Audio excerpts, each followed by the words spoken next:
Rui Hachimura at Anthony Davis, yan ang ating pag-uusapan. Shot here. Final seconds. Bryant for the win. Bang! Shannon Sharpe nag-call out naman dito kay Rui Hachimura.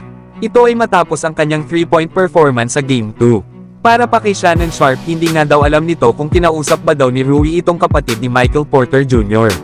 Lalo at kinuha nga lang daw ni Rui ang under sa 10 points para sa taya na meron ito sa betting site. Kaya paano nga daw na nangyari na sumable ito sa mga easy layups?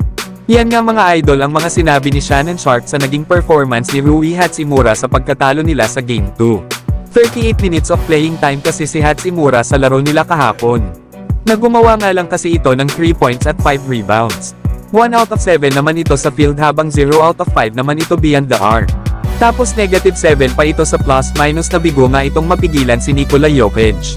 Kaya dapat daw ay bigyan ng minuto pa itong si Jackson Hayes. Lalo at mas maaasahan pa ito sa kanyang depensa dahil sa kanyang size at athleticism. Kaya mas maganda daw na may kasama pa itong si Anthony Davis na isang defensive player.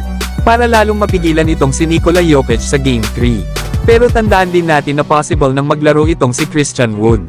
Kaya panigurado na maalinman sa dalawa ay pwede na subukan ni Coach Darvin Ham na ipares dito kay Anthony Davis. Kaya yan ang ating aabangan sa Game 3. Samantalang Anthony Davis minaliit naman ni George Karl, isang dating head coach sa NBA. Lalo at para dito ay paano ba daw pinangalanan na top 75 player itong si Anthony Davis sa NBA history. Na nag-e-struggle nga daw ito pagdating ng playoffs. Kaya patunay lang daw ito na hindi kabilang si Anthony Davis sa top 75 list.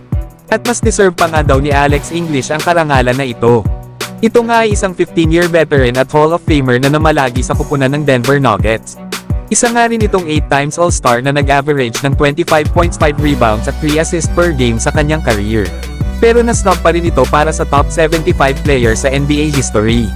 Samantalang si Anthony Davis ay walang kahirap-hirap na napabilang dito, lalo at hawak nito ang kanyang achievements na 9-time All-Star, 4-time All-NBA at 1-time NBA champion. Kinukonsidera nga si Anthony Davis na isa sa mga best big man na naglaro sa NBA. Pero sa kabila ng kanyang mga nakamit sa kanyang NBA career ay marami pa din ang nagdududa para i-rank ito sa all-time greats.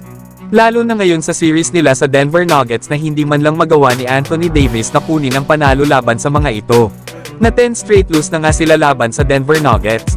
Ito ay kahit nag-a-average sa ngayon si Anthony Davis ng 32 points, 12 rebounds at 2 blocks per game sa first 2 games nito sa kanilang playoff series laban sa Denver Nuggets. Kaya kailangan gawin lahat ni Anthony Davis ang lahat ng kanyang makakaya. Para hindi masira ang kanyang resume kapag na-sweep na naman sila ng Denver Nuggets sa dalawang magkasunod na taon. Kaya abangan natin mga idol. Kung magagawa ba ng Lakers kasama itong si Anthony Davis na makabawi sa Game 3.